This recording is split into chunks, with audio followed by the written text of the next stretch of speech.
समग्र भारतवर्ष में स्वाधीनतार 75तम पूर्ति अवसर में अमृत महोत्सव पालन होता बेले केन्दुझर जिला हाटडी ब्लॉक हाटडी विकास मंच चलित वर्ष महासमारोह में पालन करियछि।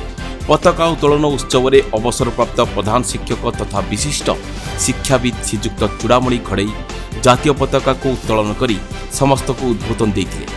से हाटडी विकास मंच जो व्यक्ति आदर्श में अनुप्राणित हो कार्य करुच्ची तांको विषय कहते जे से महापुरुष वैकुंठनाथ जेना हाटडीर सुभाष चंद्र बोस तांको भली अन्य माने आगेले निश्चय हाटडी अंचल भविष्य में आगे पारिबो। उपस्थित उत्सव में अन्य मान्यगण व्यक्ति माने मध्य उद्बोधन देते। परवर्ती समय एक सभा कार्य अनुष्ठित होता। उक्त सभा कार्य प्रतिवर्ष भली चलित वर्ष 2 जन विशिष्ट व्यक्ति को सेमानंकर महत्व गुण तथा महत्व कार्य पई मानपत्र उत्तरीय माध्यम संबोधना करा जायतिला। एथिरे सभापति श्रीजुक्त नित्यानंद पई, उपदेष्टा श्रीजुक्त सनातन जेना, उपदेष्टा सदाशिव चक्र, उपदेष्टा चूड़ामण घड़ई, उपदेष्टा रमानाथ मल्लिक माध्यम सभा कार्य परिचालना करा जायतिला।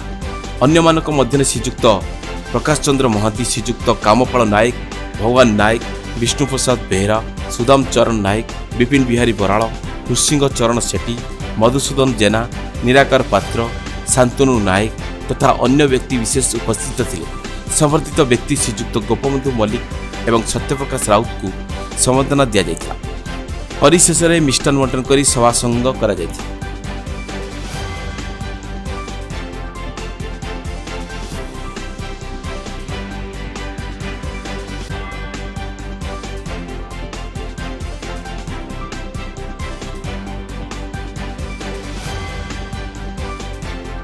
केन्दुझर हाटडीरू पंकज सावंत रिपोर्ट न्यूज परिवर्तन।